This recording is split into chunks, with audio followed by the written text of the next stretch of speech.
And now, it's time to sit back and enjoy the Two True Freaks Internet Radio Broadcast. Attention, people of Earth. Do not resist us. All who oppose us shall be annihilated.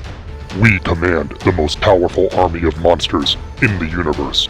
They are sure to defeat your Earth monsters.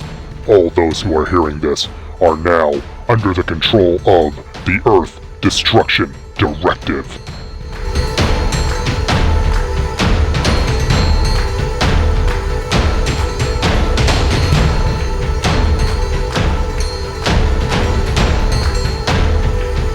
Hello everyone and welcome to Earth Destruction Directive. I am your host as always, Mr. Luke Giaconetti. I'd like to thank everyone for downloading and listening to the show today, and it's another Gaiden special. And we are on our way to the theater right now to see Shin Kamen Rider. So you might recall we very recently covered the Fathom Events theatrical screening of Shin Ultraman. Following close on the heels of that, I think about 6 months ago, we have Shin Kamen Rider. Now this is definitely a topic that is adjacent to what we normally cover in Earth Destruction Directive. But as Kamen Rider is a henshin hero and doesn't actually have giant monsters, this is not something that we've ever actually covered. So I wanted to give just a little bit of background, and then we'll go obviously watch the movie. So I first became aware of Kamen Rider actually through Saban's Masked Rider, which was Saban taking Kamen Rider Black RX and giving it the Mighty Morphin Power Rangers treatment, sort of. They more gave it the treatment that they would give B-Fighter Kabuto to become Big Bad Beetleborgs, kind of turning it into like an action sitcom rather than a straight kind of action show like Mighty Morphin Power Rangers or VR Troopers. But that was my real formal introduction to Kamen Rider. I had heard of Kamen Rider before that. I don't think I had ever even seen like more than maybe just a still photo of him. I really was a big fan of Masked Rider. I knew it wasn't a great show. In high school, I could recognize how stupid a lot of the sitcom-y parts were, but all of the tokusatsu portions of it, Black RX and his various enemies that he fought, I really, really enjoyed it, and that's what made me a Kamen Rider fan. And so I kind of just always percolated along with that. During the fan sub era, I'd say probably about 10 years ago or so, I really started getting into Kamen Rider fan subs. Kamen Rider Wizard is my favorite Kamen Rider series, and that was a big hit for me on fan sub. I also really like Kamen Rider Drive. I've watched a fair amount of Gaiden. Covered some of that over with Directive over on Fanholes. We've covered a couple of Kamen Rider films. But it all came back to Masked Rider for me originally. So that's what kind of put me on the track. Now, once you're a fan of Ultraman and the Super Sentai and Kamen Rider, they all kind of blend together a little bit insofar as the fandoms, right? So I think that's why it's okay to cover Kamen Rider here, even though, again, not traditionally fighting giant monsters. Although there was that special, Ultraman versus Kamen Rider, where Kamen Rider does grow giant and fight a monster with Ultraman. That was that OVA, which I've never seen. I remember reading about that way back in the day in the Kaiju Review fanzine, but I've never actually seen that. I don't know if that's ever been...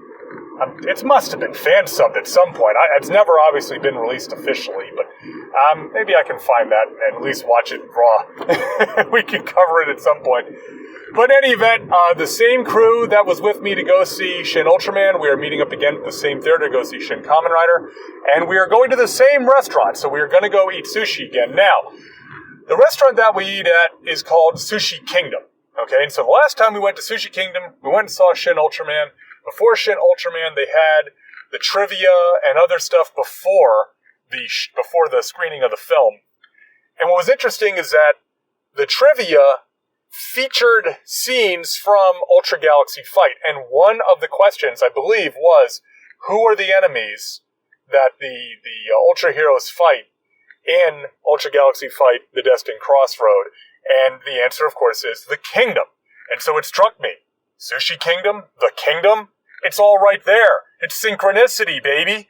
So, since that day, every time I refer to this restaurant, I call it the Kingdom, much the same way that Absolute Tartarus refers to his allegiance to the Kingdom on Ultra Galaxy Fight. So we are heading to the Kingdom to partake in our sushi, and then we're going to watch Shin Kamen Rider.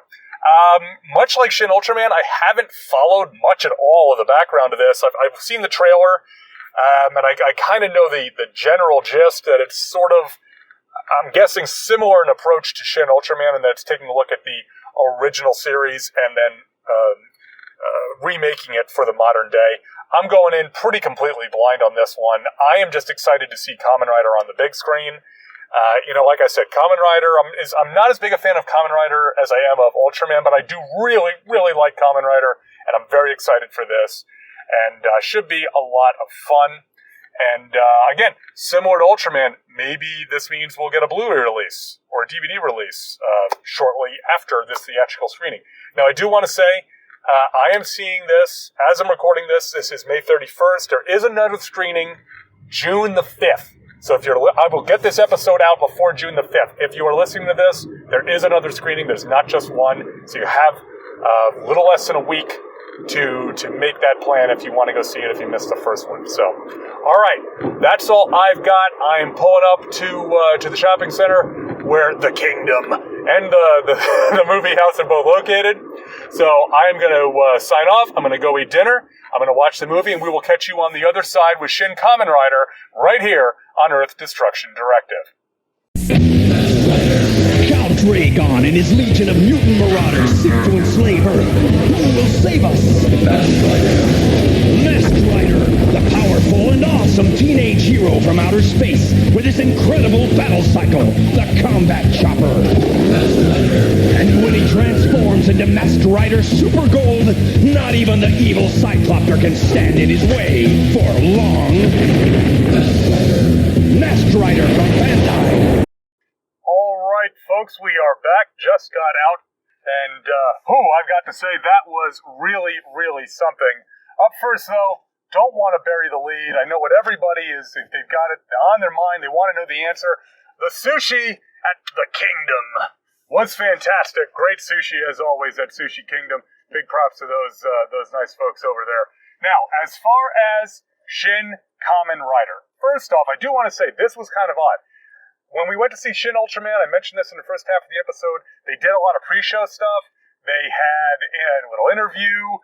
They had the trivia contest and stuff like that. This didn't have any of that. It was just a typical Fathom Events promo reel that was before it. Now, it did have a little bit of an Asian flair to it because they were advertising the Studio Ghibli Fest, and I guess it's Kiki's Delivery Service is getting an engagement, a 3-night engagement next month. So there was some Japanese stuff, but nothing specific to Kamen Rider. So just right at the top of the hour, boom, movie starts playing. And this movie, okay, mild spoilers on. I'm not going to get too much into it with our spoilers, but this movie, it just starts like a rocket, or I should say a rocket-powered motorcycle, because it is flying right from the start. It doesn't take a breath for quite a few scenes. It just go, go, go. This film, it's very unusual. In one of the things that I really liked about Shin Ultraman was I thought that it kind of captured the spirit of the mid-'60s and those mid-'60s shows in Japan. This film captures that early 70s feel of Kamen Rider. The way that it is shot, the way that it is paced, the whole mentality of this movie is based on just a crazy episode of Kamen Rider where Kongo has to fight various shocker agents, and there's motorcycles and things exploding, and it's almost like a Hong Kong action movie, but it's also Kamen Rider. So it had a lot of really cool visuals. One thing that I personally really liked, a lot of this film, especially in the fight scenes and action scenes, were shot handheld. And that was something that I always liked about the original Kamen Rider, was that they were a little bit more experimental with the camera angles, kind of the Dutch angles and handhelds, especially during fights, compared to Ultraman, which I think partially because of the nature of the effects they were doing, the camera was not quite as mobile. as you got on Kamen Rider, and it gave the show a certain energy, a certain kinetic feeling to it, which made sense for Kamen Rider since he's such a kinetic character with all of his flips and acrobatics, and plus the fact that he rides a motorcycle. I think this film did a really good job of capturing that. The story is very, very straightforward. It does echo the original Kamen Rider in a lot of places. If you've watched Kamen Rider, you'll be nodding your head along with parts of it, but there's a fair amount of original stuff in here too. But it just doesn't seem as concerned with the story relative to the visuals and the action, and I think it does a really good job of that. I really do. This is I enjoyed the heck out of this, first and foremost. I mean, that's the main thing. I went to be entertained to see Kamen Rider on the big screen. It did not disappoint from that standpoint, so I absolutely think that this is a success. Do I think it's as good as Shin Ultraman or Shin Godzilla? These are difficult questions. This is definitely a different movie. This is a movie that I think you put on with your friends in a case of your favorite beverage. I know that might sound like a cop-out to some people, but I'm calling it as I see it. This is definitely a movie that benefited from being in the theater experience with the shared energy of the audience. I'd say we had about 30 to 35 40 tops people. It wasn't a sellout, but there was a good number of seats filled, and the guy next to me started slow clapping at one point, so it was definitely a lot of audience engagement. Compared to like Shin Godzilla, which is such a widescreen sort of film, this was more, I said, it struck me more like a Hong Kong style action movie, just a slam bang type of movie, and it really leans into that, which I thought was a good choice, honestly. The acting kind of runs the gamut a bit. We're not asking a lot out of our actors in a film like this. And of course, with subtitles, it's always a little hard to tell. There are some really, really cool costumes and designs in this. The Shocker agents, they are definitely inspired by the originals, but they're not slavish to them either. They're definitely a play on the old ones, but with kind of a modern aesthetic and modern technology. So they do look really cool. We get several very cool Shocker agents. The Kamen Rider look itself is definitely an update of the original, and it looks great. I'm sure that if you haven't already seen it, you can very easily find promo images of Shin Kamen Rider, and he really does look like a modern update on Kamen Rider. It's my connection to Kamen Rider is not as strong as my connection to Ultraman. I like Kamen Rider. I've watched a lot of it, but I don't have a huge fandom for it. So if there were cracks or things that maybe didn't play right from a character standpoint, I didn't notice them. Hongo seems like Hongo. The Shocker folks act like Shocker. So that's about what I can ask for, right? And much the same way I think that me going into Shin Ultraman, I was able to recognize the callbacks to the 60s show, to the original specific episodes that were being referenced.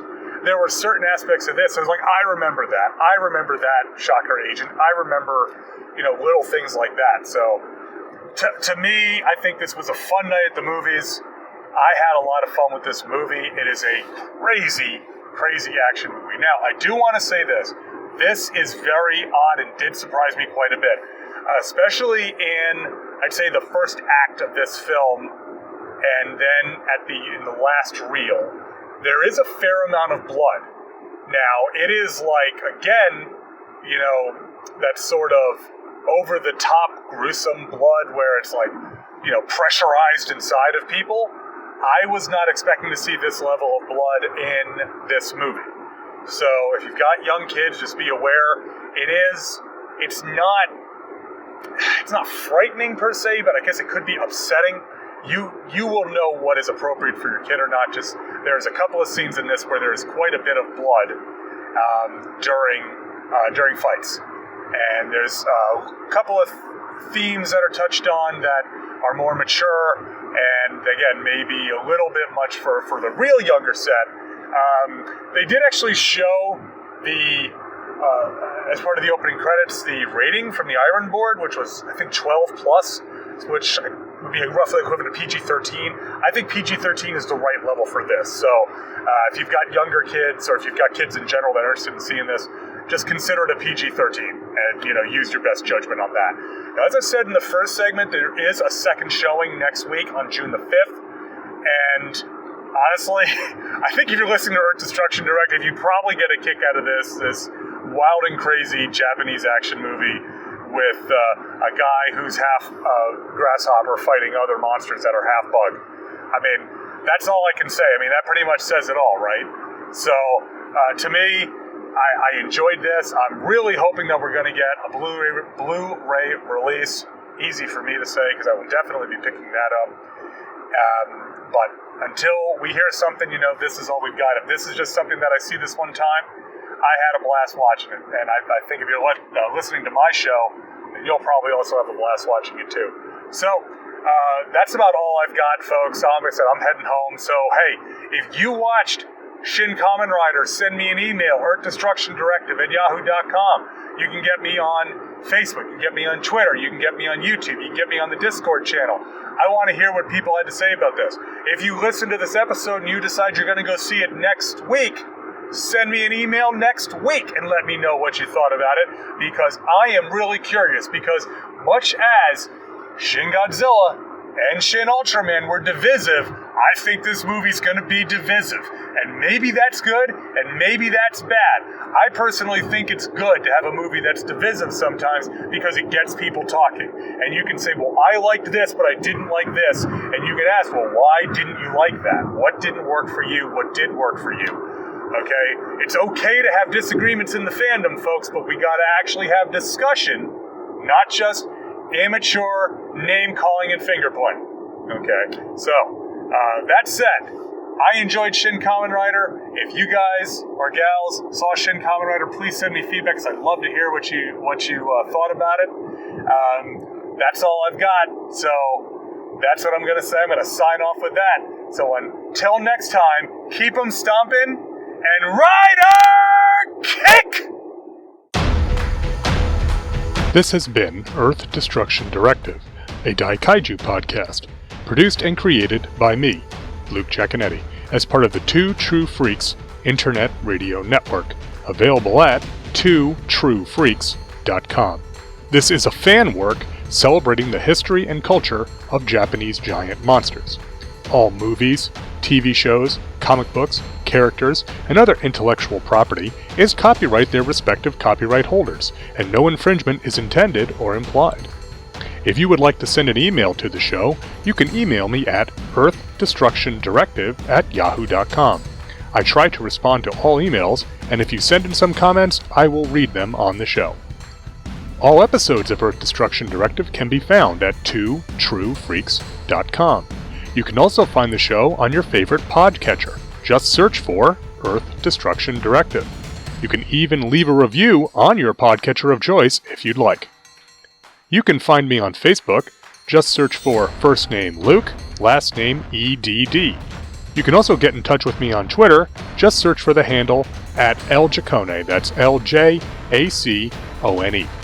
The theme song for this podcast is Future Gladiator by Kevin MacLeod, downloaded from Incompetech.com, licensed under Creative Commons by Attribution 4.0 license. Thanks for listening, and be sure to come back next time for more city-stomping fun here on Earth Destruction Directive.